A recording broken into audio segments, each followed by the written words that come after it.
Hi, today in front of me OnePlus Nord CE Lite, and I'll show you how to connect to Wi-Fi this device.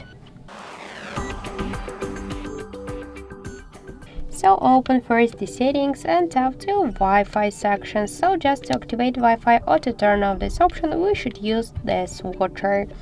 Here, after activating the Wi-Fi switcher, you will see all of the available networks. Just select one from these networks.